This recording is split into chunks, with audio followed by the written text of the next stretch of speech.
Question 1.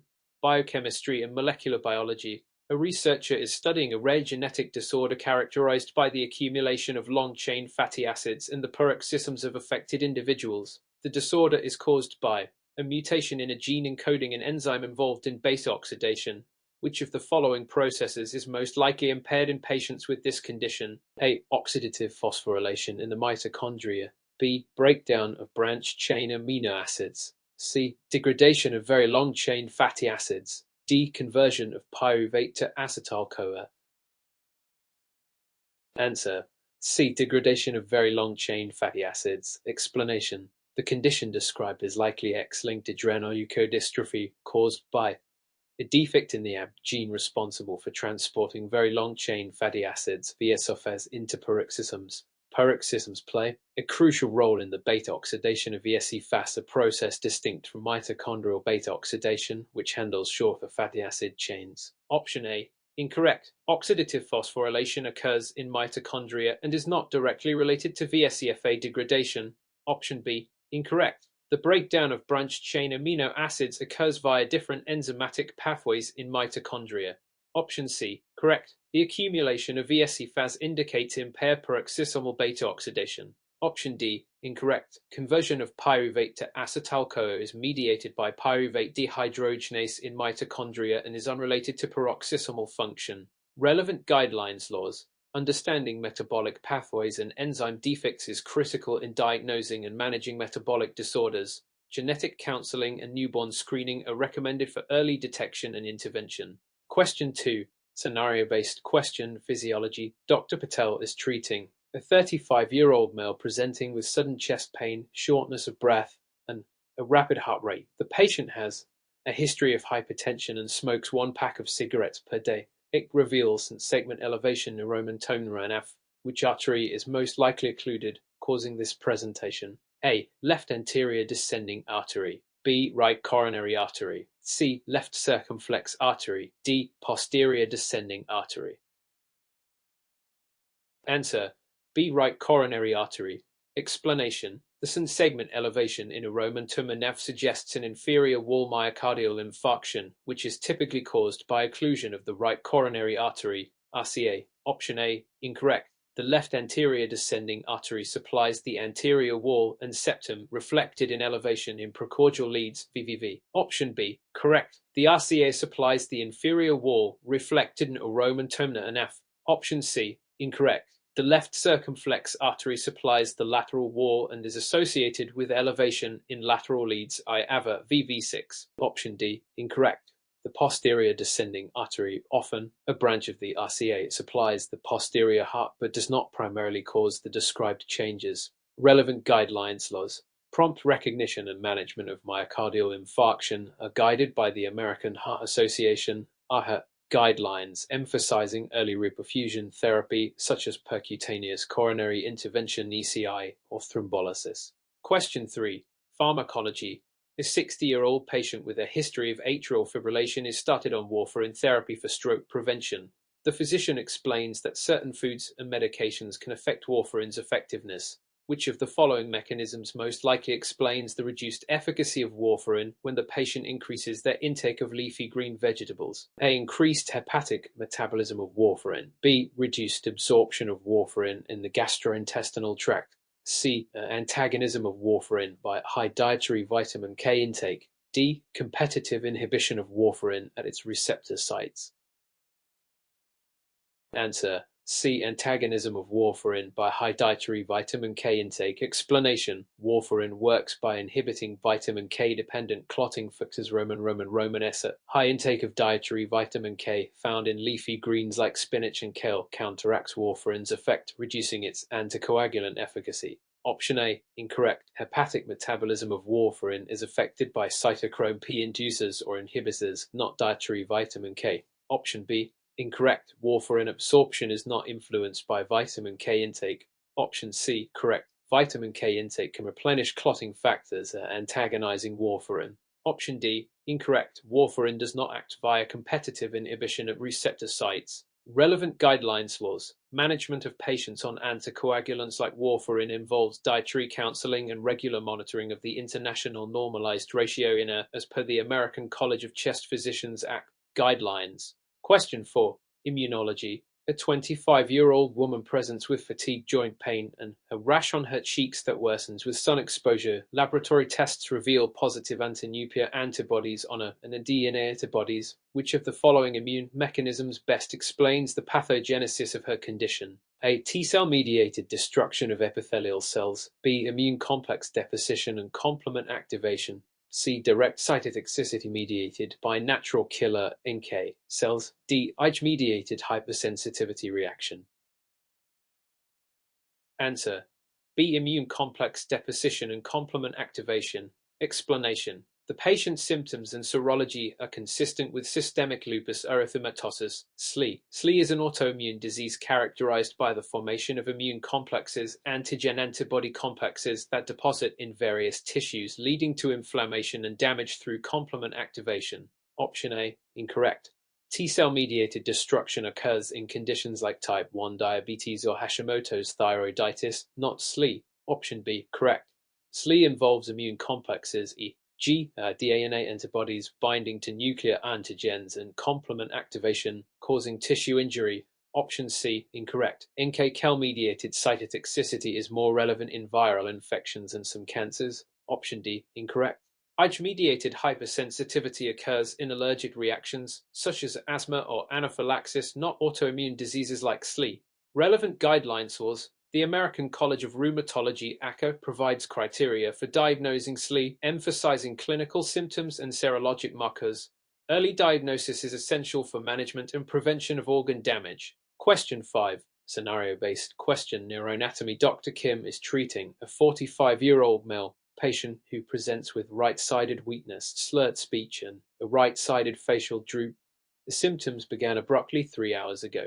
On examination, the patient has difficulty moving the right side of his body and shows an inability to close his right eye or wrinkle his right forehead. Which of the following lesions most likely explains this presentation? A. Right-sided internal capsule infarction. B. Left-sided cortical stroke in the motor area. C. Right-sided facial nerve palsy, Bell's palsy. D. Left-sided brainstem stroke affecting the corticospinal and facial nerve pathways.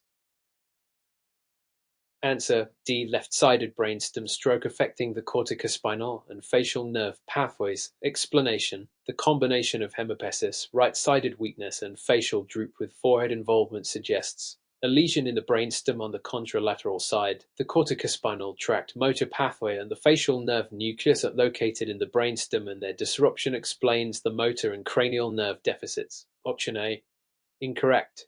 An internal capsule lesion would cause pure motor hemiparesis but not involve the forehead or cranial nerves. Option B, incorrect. A cortical stroke might cause hemiparesis and a low facial droop but typically spares the forehead due to bilateral cortical innervation.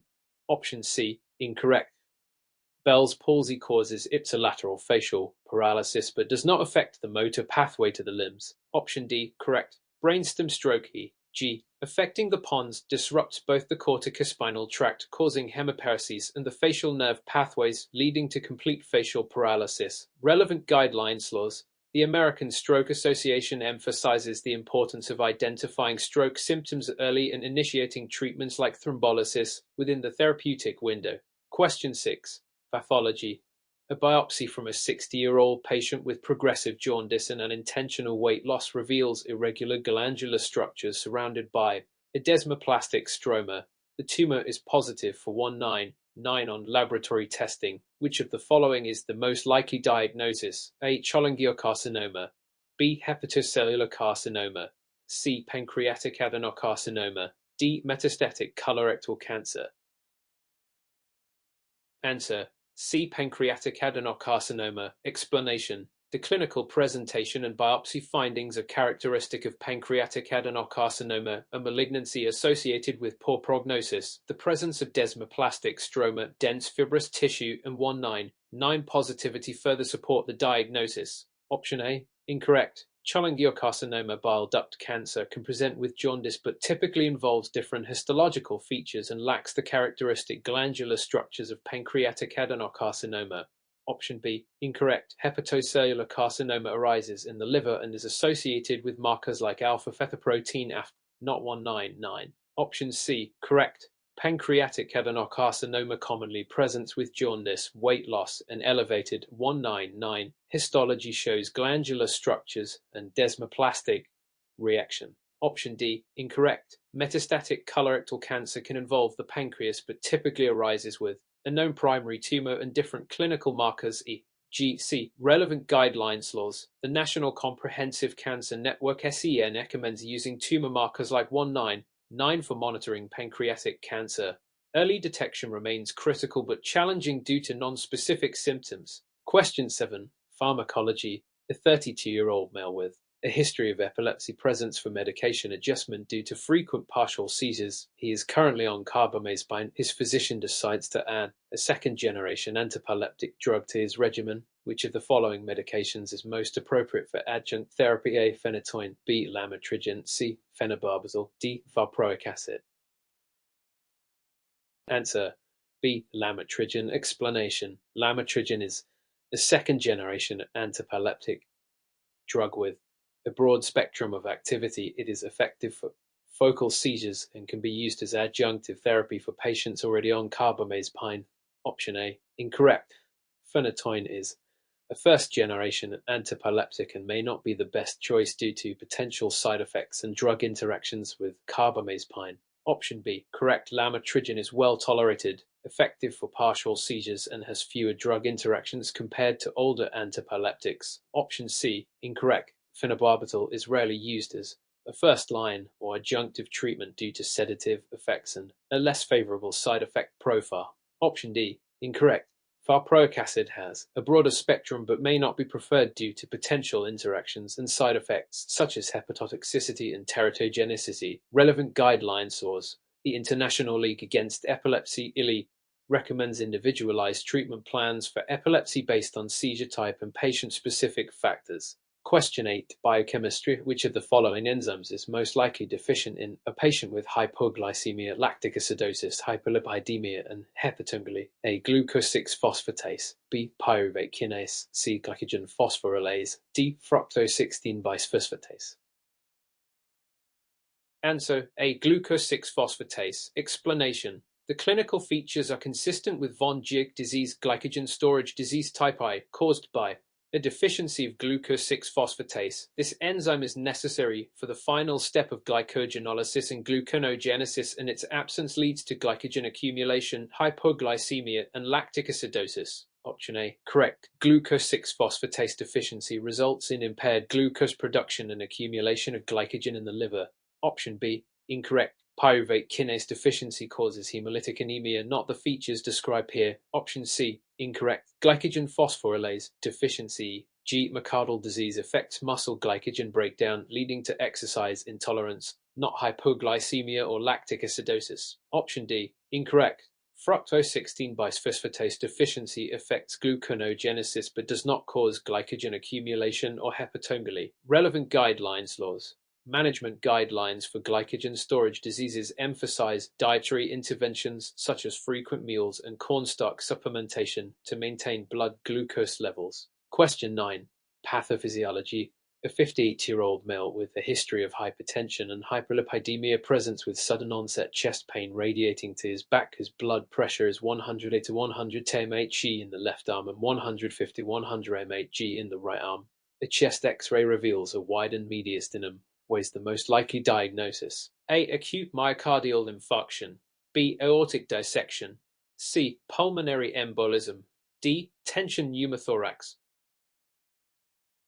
Answer: B. Aortic dissection. Explanation: the patient's presentation, including chest pain radiating to the back, unequal blood pressures in the arms, and widened mediastinum on imaging, is classic for aortic dissection. Option A, incorrect. Acute myocardial infarction can cause chest pain, but typically lacks unequal blood pressures or radiating pain to the back. Option B, correct. Aortic dissection involves tear in the aortic intima, causing these characteristic findings. Option C, incorrect.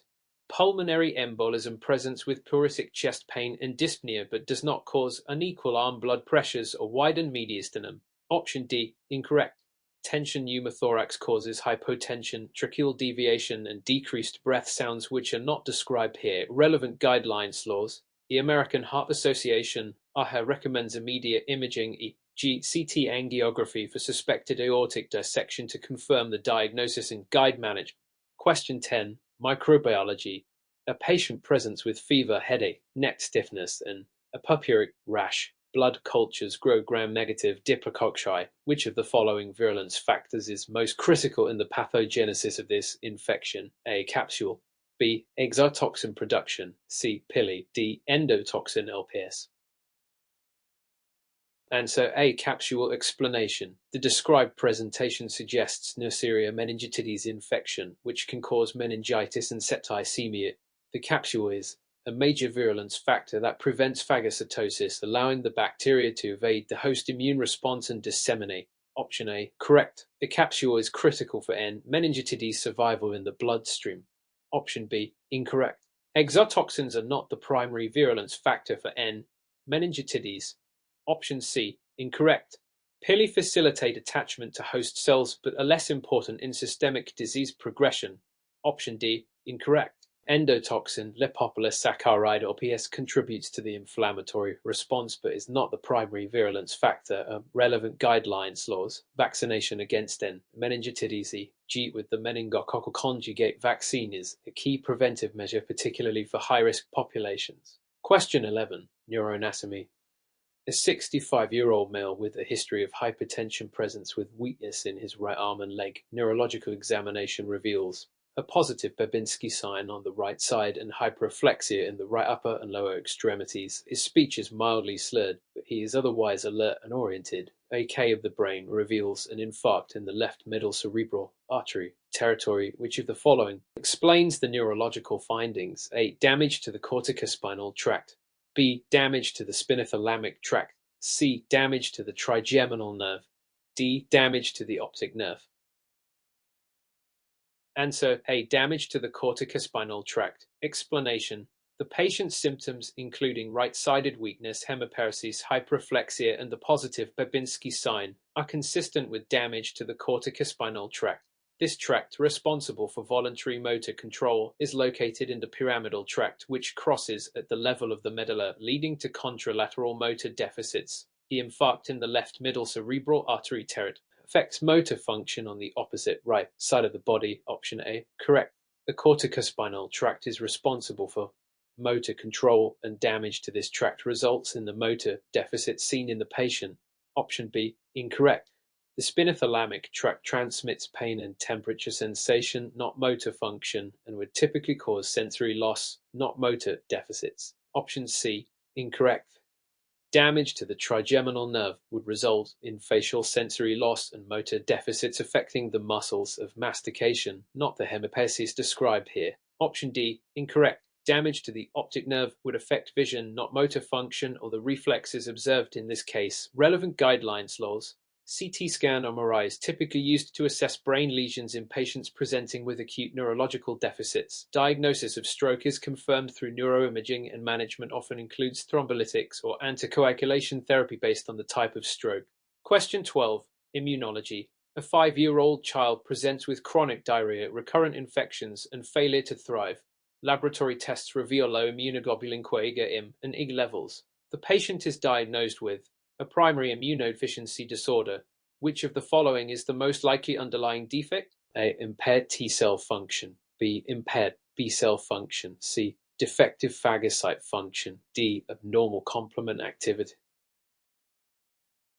Answer B. Impaired B-cell function. Explanation. The patient's presentation, including low immunoglobulin levels and recurrent infections, is consistent with common variable immunodeficiency (CVID), a disorder of impaired B-cell function. This leads to insufficient antibody production and increases susceptibility to infections. CVID can affect both T-cell and B-cell functions, but the primary defect is in B-cell differentiation, resulting in levels of all immunoglobulin classes. Option A, incorrect. Impaired T-cell function leads to disorders like severe combined immunodeficiency (SID) or DiGeorge syndrome, which are often present with infections, but not typically with low levels of all immunoglobulin classes. Option B, correct. Impaired B-cell function leads to inadequate antibody production as seen in CVID, which is characterized by low immunoglobulin levels and increased susceptibility to infections. Option C, incorrect. Defective phagocyte function is associated with disorders such as chronic granulomatous disease (CGD), which results in recurrent bacterial and fungal infections but does not typically cause low immunoglobulin levels. Option D, incorrect.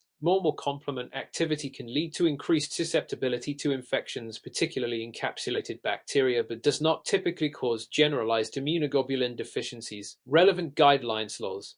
Treatment for CVID includes immunoglobulin replacement therapy and prophylactic antibiotics to manage recurrent infections. Diagnosis is confirmed by measuring serum immunoglobulin levels and antibody responses. Question 13. Pathology. A 45-year-old woman presents with unintentional weight loss, fatigue, and an elevated serum calcium level. A chest X-ray reveals a mass in the right lung apex. Biopsy of the mass confirms the presence of small cell carcinoma. Which of the following paraneoplastic syndromes is most commonly associated with small cell carcinoma? A. Hypercalcemia of malignancy. B. Cushing syndrome. C. Hyponatremia. D. Lambert-Eaton myasthenic syndrome. Answer. B. Cushing syndrome. Explanation. Small cell carcinoma of the lung is most commonly associated with Cushing syndrome, which results from the ectopic production of adrenocorticotropic hormone ACT by the tumor. This leads to elevated cortisol levels and the characteristic symptoms of Cushing syndrome, including weight gain, hypertension, and hypoglycemia. Option A, incorrect. Hypercalcemia of malignancy is more commonly seen with squamous cell carcinoma of the lung due to the secretion of parathyroid hormone-related protein E or P. Option B, correct. Small cell lung cancer frequently produces ACT, which causes Cushing syndrome. Option C, incorrect. Hyponatremia is often associated with syndrome of inappropriate antidiuretic hormone secretion (SIAD), which is more commonly seen in small cell carcinoma but not as commonly as Cushing syndrome. Option D, incorrect. Lambert-Eaton myasthenic syndrome is associated with small cell carcinoma but is less common than Cushing syndrome. It results from autoantibodies against presynaptic calcium channels, leading to muscle weakness. Relevant guidelines laws. Management of paraneoplastic syndromes involves treating the underlying cancer, and specific treatments for Cushing syndrome may include steroidogenesis inhibitors or surgery. Question 14. Endocrine system. A 28-year-old woman presents with amenorrhea, galactorrhea, and visual disturbances. Laboratory tests reveal elevated prolactin levels. MRI of the brain shows a pituitary mass. Which of the following is the most likely diagnosis? A. Acromegaly. B. Hyperprolactinemia. C. Cushing's disease. D. Thyroid storm. Answer. B. Hyperprolactinemia. Explanation. The patient's symptoms of amenorrhea, galactorrhea, and visual disturbances, combined with elevated prolactin levels, are most consistent with hyperprolactinemia, often caused by prolactinoma, pituitary tumor secreting excess prolactin. Prolactin excess can suppress gonadotropin-releasing hormone Rh secretion, leading to menstrual irregularities and galactorrhea. Visual disturbances occur due to compression of the optic chiasm by the pituitary tumor. Option A. Incorrect. Acromegaly is caused by excessive growth hormone (GH) secretion, leading to features such as enlarged hands, feet, and facial features, but not typically galactorrhea. Option B, correct. Hyperprolactinemia is most often due to prolactin-secreting pituitary adenomas, and its treatment often includes dopamine agonists like bromocriptine or cabergoline. Option C, incorrect. Cushing's disease is caused by pituitary ACT overproduction, leading to hypercortisolism, not elevated prolactin or galactorrhea. Option D, incorrect. Thyroid storm is life-threatening exacerbation of hyperthyroidism, causing symptoms like fever, tachycardia, and agitation, but not elevated prolactin or visual disturbances. Relevant guidelines laws. Treatment of prolactinomas typically involves dopamine agonists, which reduce prolactin secretion and shrink the tumor. MRI surveillance is often employed to monitor tumor size. Question 15. Pharmacology. A 65-year-old male with a history of congestive heart failure is prescribed digoxin. His serum digoxin level is measured and found to be elevated. The patient also reports nausea, vomiting, and visual disturbances. Which of the following is the most likely cause of these symptoms? A. Hyperkalemia. B. Digoxin toxicity, C. Myocardial infarction, D. Acute renal failure. Answer: B. Digoxin toxicity. Explanation: the patient's symptoms, including nausea, vomiting, and visual disturbances, such as yellow-green vision, are consistent with digoxin toxicity, which is more likely when serum digoxin levels are elevated. Digoxin inhibits the NAC-APAS pump, which can lead to hyperkalemia and arrhythmias if toxicity occurs. Option A, incorrect. Hyperkalemia can occur in digoxin toxicity, but it is not the direct cause of the patient's symptoms. Option B, correct. Digoxin toxicity is the most likely cause, particularly in patients with renal insufficiency or who are on a high dose of the drug. Option C, incorrect. Myocardial infarction presents with chest pain, not with the gastrointestinal and visual symptoms seen in this case. Option D, incorrect. While acute renal failure can increase the risk of digoxin toxicity, the symptoms described are more characteristic of the toxicity itself rather than renal failure. Relevant guidelines laws. Management of digoxin toxicity involves discontinuation of the drug, correction of electrolyte imbalances, particularly potassium, and administration of digoxin-specific antibody, ovine digoxin-specific antibody. Question 16. Cardiology. A 58-year-old woman presents with chest pain, shortness of breath, and diaphoresis. She is found to have sense segment elevation in a Roman Tomnendorf on her electrocardiogram. Which of the following is the most likely diagnosis? A. Unstable angina. B. Non-elevation myocardial infarction and STEMI. C. Elevation myocardial infarction STEMI. D. Aortic dissection. Answer: C. Elevation myocardial infarction STEMI. Explanation: the patient's presentation of chest pain, shortness of breath, diaphoresis, and sense segment elevation in the inferior lumen is highly suggestive of sense segment elevation myocardial infarction STEMI. This condition is caused by complete occlusion of coronary artery, leading to transmural myocardial injury. Immediate reperfusion therapy, such as thrombolysis, percutaneous coronary intervention (ECI) is required. Option A, incorrect. Unstable angina typically presents with chest pain at rest or with minimal exertion but does not cause sense segment elevation. Option B, incorrect. NSTEMI presents with elevated cardiac biomarkers but without sense segment elevation, typically due to partial coronary artery occlusion. Option C, correct. STEMI is characterized by sense segment elevation, indicating complete blockage of coronary artery and requiring immediate intervention. Option D, incorrect. Aortic dissection can cause chest pain, but it typically presents with tearing or ripping sensation, and it would not show sense segment elevation on an ECG. Relevant guidelines laws. Management of STEMI includes urgent reperfusion therapy, with ECI being the preferred treatment if available within 90 minutes of symptom onset. Thrombolytics can be used if ECI is unavailable. Question 17. Gastroenterology. A 40-year-old man with a history of chronic alcohol use presents with upper abdominal pain, nausea, and vomiting. On physical examination, he has tenderness in the epigastric region and his serum lipase is significantly elevated. Which of the following is the most likely diagnosis? A. Acute pancreatitis. B. Peptic ulcer disease. C. Cholecystitis. D. Hepatitis. Answer A. Acute pancreatitis. Explanation: the patient's presentation of upper abdominal pain, nausea, vomiting, and significantly elevated serum lipase is consistent with acute pancreatitis, which is most commonly caused by alcohol consumption or gallstones. Pancreatic inflammation leads to the release of digestive enzymes such as lipase into the bloodstream. Option A, correct. Acute pancreatitis is characterized by severe epigastric pain and elevated lipase levels. Option B, incorrect. Peptic ulcer disease typically presents with epigastric pain that may improve with food or antacids but does not cause markedly elevated lipase. Option C, incorrect. Cholecystitis presents with right upper quadrant pain, fever, and nausea and would be associated with elevated liver enzymes and bilirubin, not lipase. Option D, incorrect. Hepatitis typically causes jaundice, elevated liver enzymes, and abdominal discomfort, but would not lead to elevated lipase levels. Relevant guidelines laws. Management of acute pancreatitis includes supportive care, hydration, pain control, addressing the underlying cause, e.g. cessation of alcohol use, and monitoring for complications such as pancreatic necrosis or pseudocysts. Question 18. Neurology.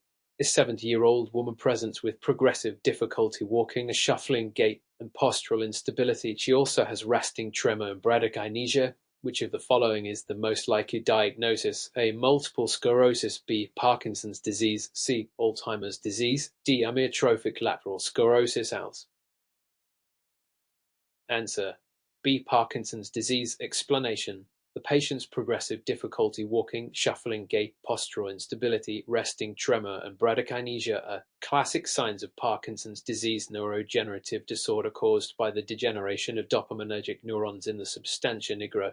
Parkinsonism is characterized by the cardinal symptoms of tremor, rigidity, bradykinesia, and postural instability. Option A. Incorrect. Multiple sclerosis presents with variety of neurological symptoms including sensory and motor deficits but not the characteristic motor symptoms seen in Parkinson's disease. Option B. Correct. Parkinson's disease is the most likely diagnosis given the presence of resting tremor, bradykinesia, and postural instability. Option C. Incorrect. Alzheimer's disease primarily affects memory and cognition and does not typically present with motor symptoms like tremor or bradykinesia. Option D. Incorrect. Amyotrophic lateral sclerosis (ALS) causes progressive muscle weakness and atrophy, but it does not present with resting tremor or bradykinesia. Relevant guidelines laws. Management of Parkinson's disease typically involves dopaminergic therapy such as levodopa and other medications like dopamine agonists or MAO-B inhibitors. Physical therapy and lifestyle modifications may also be helpful. Question 19. Infectious disease. A 35-year-old woman presents with fever, sore throat, and a characteristic strawberry tongue, but she is diagnosed with a bacterial infection. Which of the following organisms is most likely responsible for her condition? A. Streptococcus pneumoniae. B. Streptococcus pyogenes. C. Staphylococcus aureus. D. Haemophilus influenzae. Answer: B. Streptococcus pyogenes. Explanation: the combination of fever, sore throat, and strawberry tongue is highly suggestive of scarlet fever, which is caused by Streptococcus pyogenes group a Streptococcus. The rash and tongue appearance are due to toxins produced by the bacteria. Prompt treatment with antibiotics, usually penicillin, is important to prevent complications such as rheumatic fever. Option A. Incorrect. Streptococcus pneumoniae typically causes pneumonia, otitis media, and meningitis, not the characteristic rash and strawberry tongue of scarlet fever. Option B. Correct. Streptococcus pyogenes causes scarlet fever characterized by a red rash and strawberry tongue. Option C. Incorrect. Staphylococcus aureus is more commonly associated with skin infections and toxic shock syndrome, not with sore throat and strawberry tongue. Option D. Incorrect. Haemophilus influenzae can cause respiratory infections, but it is not responsible for scarlet fever. Relevant guidelines laws. Scarlet fever is treated with antibiotics such as penicillin or amoxicillin. Untreated, it can lead to serious complications such as rheumatic fever and glomerulonephritis. Question 20. Hematology. A 45-year-old male with a history of deep vein thrombus (DVT), presents with new onset shortness of breath and chest pain. His D-dimer is elevated and a pulmonary angiogram shows a filling defect in the pulmonary arteries. Which of the following is the most likely diagnosis? A. Pulmonary embolism. B. Acute myocardial infarction. C. Aortic aneurysm. D. Pneumonia. Answer A. Pulmonary embolism. Explanation: the patient's presentation of shortness of breath, chest pain, and an elevated D-dimer level, combined with the CT pulmonary angiogram findings of a filling defect in the pulmonary arteries, is consistent with pulmonary embolism. P is often caused by embolization of a thrombus from the deep vase (DVT), leading to obstruction of the pulmonary circulation. Option A. Correct. Pulmonary embolism is the most likely diagnosis as it can present with symptoms of chest pain, shortness of breath, and an elevated D-dimer. Option B. Incorrect. Acute myocardial infarction presents with chest pain and possible sense segment changes on ECG, but does not typically present with D-dimer elevation or findings on CT pulmonary angiogram. Option C. Incorrect. An aortic aneurysm would typically present with sudden severe chest pain and may be associated with a widened mediastinum on imaging, not pulmonary embolism findings. Option D.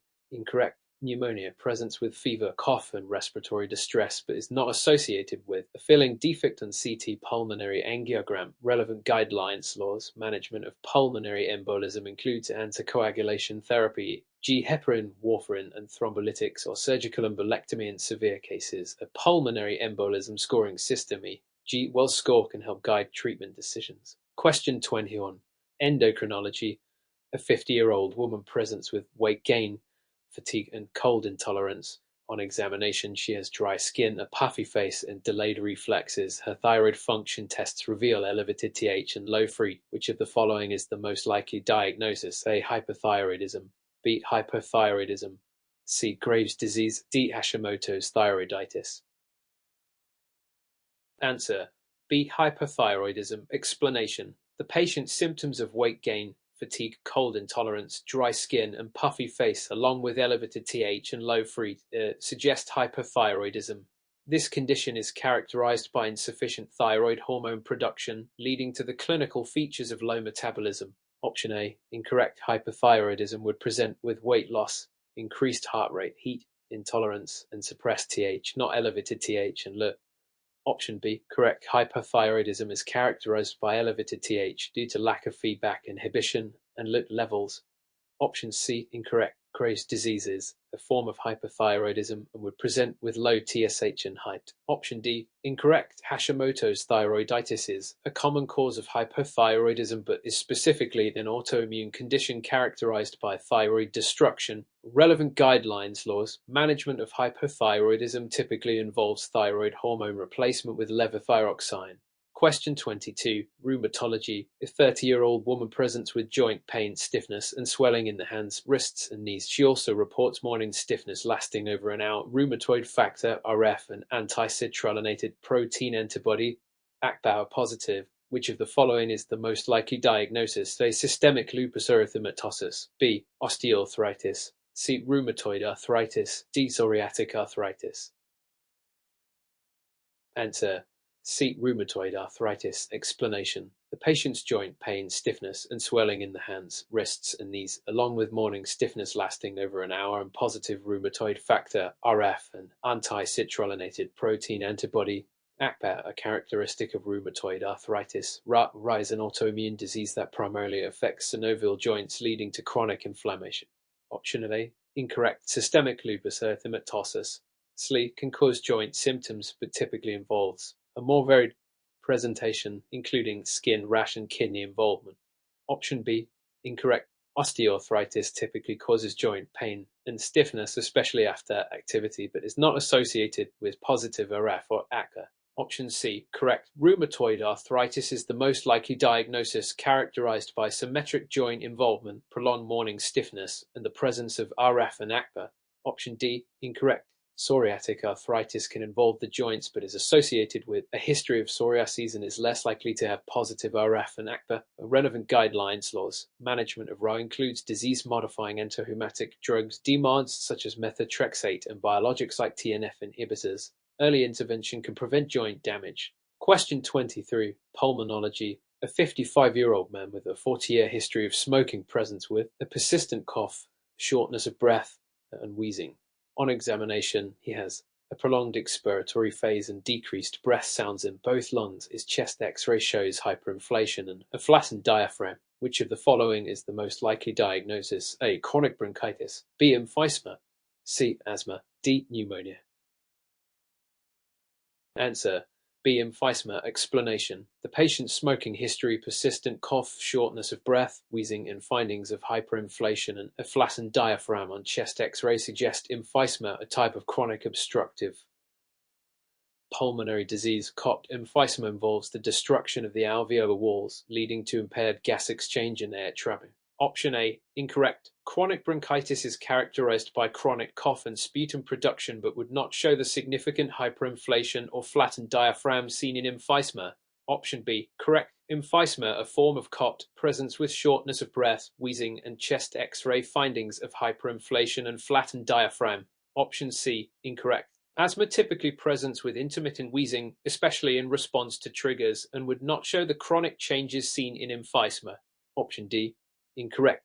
Pneumonia presents with fever, productive cough, and consolidation on chest X-ray, not with hyperinflation or flattened diaphragm. Relevant guidelines laws. Management of emphysema includes smoking cessation, bronchodilators, inhaled corticosteroids, and oxygen therapy. Pulmonary rehabilitation can also help improve symptoms. Question 24. Nephrology. A 45-year-old man presents with hematuria, proteinuria, and edema. His blood pressure is elevated at 106 to 95 Hg. Renal biopsy reveals glomerular basement membrane thickening and the presence of immune complex deposits. Which of the following is the most likely diagnosis? A. Minimal change disease. B. Membranous nephropathy. C. Focal segmental glomerulosclerosis. D. Goodpasture's syndrome. Answer: B. Membranous nephropathy. Explanation: the patient's symptoms of hematuria, proteinuria, and edema, along with glomerular basement membrane thickening and the presence of immune complex deposits on renal biopsy, are characteristic of membranous nephropathy, primary cause of nephrotic syndrome in adults. Option A. Incorrect. Minimal change disease is common cause of nephrotic syndrome in children but does not show glomerular basement membrane thickening or immune complex deposits on biopsy. Option B. Correct. Membranous nephropathy is associated with thickening of the glomerular basement membrane due to immune complex deposition, leading to nephrotic syndrome. Option C. Incorrect. Focal segmental glomerulosclerosis (FSD) typically presents with nephrotic syndrome but does not show immune complex deposits or basement membrane thickening. Option D. Incorrect. Goodpasture's syndrome presents with rapidly progressive glomerulonephritis and pulmonary hemorrhage characterized by BM antibodies, not immune complex deposition. Relevant guidelines laws. Management of membranous nephropathy includes controlling blood pressure and using immunosuppressive agents in cases of severe disease or when complications arise. Question 25. Gastroenterology. A 60-year-old man presents with jaundice, dark urine, pale stools, and pruritus. His liver function tests reveal elevated bilirubin and alkaline phosphatase. Ultrasound shows a dilated common bile duct. Which of the following is the most likely diagnosis? A. Acute hepatitis. B. Gallstones. C. Pancreatic cancer. D. Cirrhosis. Answer: C. Pancreatic cancer. Explanation: the patient's jaundice, dark urine, pale stools, pruritus, elevated bilirubin and alkaline phosphatase, and dilated common bile duct on ultrasound are indicative of pancreatic cancer, specifically cancer of the head of the pancreas, which can obstruct the bile duct. This leads to obstructive jaundice. Option A. Incorrect. Acute hepatitis usually presents with liver enzyme elevation and would not typically cause dilated bile duct or the clinical signs of obstructive jaundice. Option B. Incorrect. Gallstones can cause jaundice and bile duct dilation, but the clinical presentation is typically less severe, and the patient would often have history of biliary colic. Option C. Correct. Pancreatic cancer, particularly in the head of the pancreas, can cause bile duct obstruction, leading to the symptoms of obstructive jaundice. Option D. Incorrect. Cirrhosis can cause jaundice and elevated bilirubin, but typically would not present with dilated common bile duct. Relevant guidelines laws. Management of pancreatic cancer includes surgical resection if feasible, chemotherapy, and supportive care for symptoms of obstructive jaundice. Question 26. Infectious disease. A 40-year-old man presents with a fever, headache, and a rash that started on his wrists and ankles and has spread to his palms and soles. He reports recent travel to the southwestern United States. Laboratory tests show thrombocytopenia and elevated liver enzymes. Which of the following is the most likely diagnosis? A. Rocky Mountain spotted fever. B. Lyme disease. C. Dengue fever. D. West Nile virus. Answer: A. Rocky Mountain spotted fever. Explanation: the patient's fever, headache, rash starting on the wrists and ankles, and travel history to the southwestern United States suggest Rocky Mountain spotted fever, RF, tick-borne disease caused by Rickettsia rickettsii. The rash in RF is often petechial and starts distally on the wrists and ankles, spreading to the palms and soles. Option A. Correct. RF is characterized by rash that starts on the wrists and ankles and spreads to the palms and soles, along with thrombocytopenia and liver enzyme elevation. Option B. Incorrect. Lyme disease typically presents with erythema migrans, not rash on the palms and soles. Option C. Incorrect. Dengue fever presents with high fever, retroorbital pain, and rash, but not the characteristic rash seen in RF.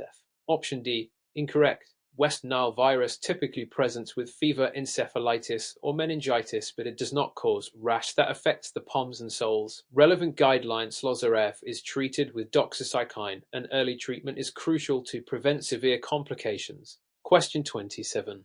Neurology. A 55-year-old woman presents with slurred speech, right-sided weakness, and facial droop. These symptoms began suddenly while she was at work. On examination, she has right-sided hemiparesis dysarthria and a right-sided facial droop. Which of the following is the most likely diagnosis? A. Multiple sclerosis. B. Stroke. C. Guillain-Barré syndrome. D. Bell's palsy. Answer: B. Stroke. Explanation: the sudden onset of slurred speech, right-sided weakness, and facial droop is suggestive of a stroke most likely involving the left hemisphere of the brain, affecting motor function and speech. Strokes typically present with sudden neurological deficits, unlike progressive conditions such as multiple sclerosis. Option A. Incorrect. Multiple sclerosis presents with relapsing and remitting neurological deficits over time, not sudden onset of symptoms. Option B. Correct. Stroke causes sudden neurological deficits, such as hemiparesis and dysarthria, and often presents with facial droop. Option C. Incorrect. Guillain-Barré syndrome is progressive peripheral nerve disorder that typically presents with ascending weakness, not focal deficits like those seen in this case. Option D. Incorrect. Bell's palsy affects the facial nerve unilaterally and causes facial droop but does not cause right-sided weakness or dysarthria. Relevant guidelines laws. Stroke management includes rapid assessment and thrombolysis if within the time window and rehabilitation to address long-term deficits. Question 20. Cardiology. A 70-year-old man with a history of hypertension and diabetes presents with severe chest pain that radiates to his left arm and jaw. His blood pressure is 159 mmHg and his ichthyosis and segment elevation neuromen F. Which of the following is the most likely diagnosis? A. Angina pectoris. B. Myocardial infarction. C. Pericarditis. D. Aortic dissection. Answer: B. Myocardial infarction. Explanation: the patient's severe chest pain, radiation to the left arm and jaw, and some segment elevation in the inferior lid Roman are highly suggestive of myocardial infarction, specifically in inferior wall Option A. Incorrect. Angina pectoris presents with chest pain but does not cause, since segment elevation on ECG and typically resolves with rest or nitroglycerin. Option B. Correct, since segment elevation in the context of chest pain is characteristic of myocardial infarction, especially with involvement of the inferior wall Roman nerve. Option C. Incorrect. Pericarditis can cause chest pain, but typically presents with paresthetic positional pain and widespread segment elevation on ECG, not localized to specific leads. Option D. Incorrect. Aortic dissection presents with sudden, severe chest pain that radiates to the back and is often associated with difference in blood pressure between the arms. Relevant guidelines laws. Management of myocardial infarction includes antiplatelet therapy, anticoagulation, and reperfusion therapy, e.g. ECI or fibrinolysis. Question 29. Endocrinology. A 25-year-old woman presents with increased thirst, frequent urination, and fatigue. Her serum sodium is elevated at 150 microl and her urine osmolality is low. She does not have a history of diabetes mellitus. Which of the following is the most likely diagnosis? A. Diabetes insipidus. B. Diabetes mellitus. C. Syndrome of inappropriate antidiuretic hormone secretion, SIAD. D. Hypocalcemia. Answer: A. Diabetes insipidus. Explanation: the patient's symptoms of increased thirst, frequent urination, and fatigue, along with elevated serum sodium and low urine osmolality, are consistent with diabetes insipidus, the condition characterized by impaired water reabsorption in the kidneys, leading to polyuria and hyponatremia. Option A. Correct. Diabetes insipidus is characterized by excessive thirst and urination, along with high serum sodium and low urine osmolality due to inability to concentrate urine. Option B. Incorrect. Diabetes mellitus typically presents with polyuria, but it is associated with hypoglycemia, not hyponatremia. Option C. Incorrect. SIAD would cause low serum sodium and high urine osmolality, not elevated sodium and low urine osmolality. Option D. Incorrect. Hypocalcemia can cause polyuria, but would typically also present with elevated serum calcium, not sodium. Relevant guidelines laws. Treatment of diabetes insipidus involves hydration and desmopressin, which can reduce urination by enhancing renal water reabsorption. Question 30. Dermatology. A 45-year-old man presents with a pruritic erythematous rash on his arms and legs that has been present for several weeks. The rash consists of raised red patches with silver scaling. He has a family history of psoriasis. Which of the following is the most likely diagnosis? A. Eczema. B. Psoriasis. C. Ringworm. D. Contact dermatitis. Answer: B. Psoriasis. Explanation: the patient's pruritic erythematous rash with silver scaling and family history of psoriasis are characteristic of psoriasis, chronic autoimmune skin condition. Psoriasis typically presents with well-defined, scaly plaques often on the extensor surfaces of the arms and legs. Option A. Incorrect. Eczema presents with itchy, red, inflamed skin but does not typically cause silver scaling. Option B. Correct. Psoriasis is the most likely diagnosis, with characteristic silvery plaques and family history of the condition. Option C. Incorrect. Ringworm is fungal infection that presents with ring-shaped, red, scaly rash, but it does not have silver scaling. Option D. Incorrect. Contact dermatitis is caused by an allergic reaction to an external substance, and the rash typically appears where the skin has come into contact with the irritant. Relevant guidelines laws.